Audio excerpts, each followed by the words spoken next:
అంటే సీఎం గారితో పాటు పెద్దలే కూర్చున్నారు. అంటే డబ్బులున్న వాళ్ళు పెద్దలా? మామూలు వ్యక్తులు మాలాంటి వాళ్ళకి ఇవ్వండి సార్, మా వాయిస్ వినిపించండి. సినీ పరిశ్రమ అంటే ఎవరు సార్? సినీ పరిశ్రమ అంటే 50 నుంచి 100 కోట్లు 150 కోట్లు తీసుకున్న వాళ్ళు మాత్రమే అక్కడ సినీ పరిశ్రమ సార్. సినీ పరిశ్రమలో ఎవరెవరు ఉంటారు సార్?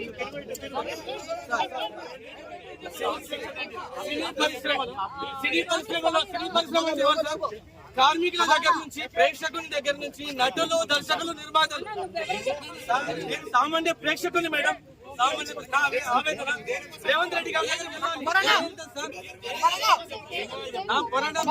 సామాన్య ప్రేక్షకుని గురించి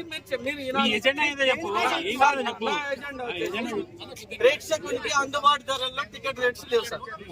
ప్రేక్షకునికి అందుబాటు ధరల్లో టికెట్ రేట్స్ లేవు. సో సార్, మీరు పెంచాలనుకుంటే పెంచండి. పెద్ద బడ్జెట్ సినిమాలకు డబ్బులు ఖర్చు అయితే కాబట్టి పెంచుతారు, ఓకే. కానీ సార్ 60% మిడిల్ క్లాస్ పీపుల్ కి ఛాన్స్ ఇవ్వండి సార్. మిడిల్ క్లాస్ పీపుల్ మా టికెట్ రేట్ కొని మాకు స్తోమత ఉండదు సార్. మాకు ప్రతి సినిమా చూడాలని ఉంటది.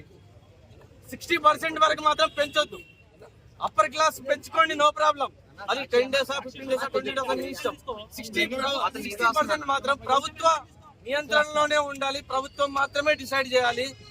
మీరు 100 కోట్లు పెట్టి సినిమాలు తీసుకోండి, మాకు నో ప్రాబ్లం.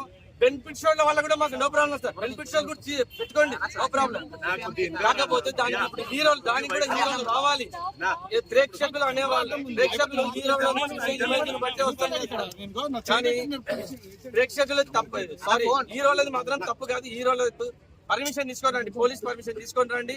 మేము వాళ్ళని చూసి ఆనందపడతాం. ప్రేక్షకులు ఎన్ని పైసలు, ఎన్ని వేలు పెట్టి కానీ టికెట్ చూడడానికి వస్తాం కదా సార్. నువ్వు వచ్చేది ఎందుకు? Hero image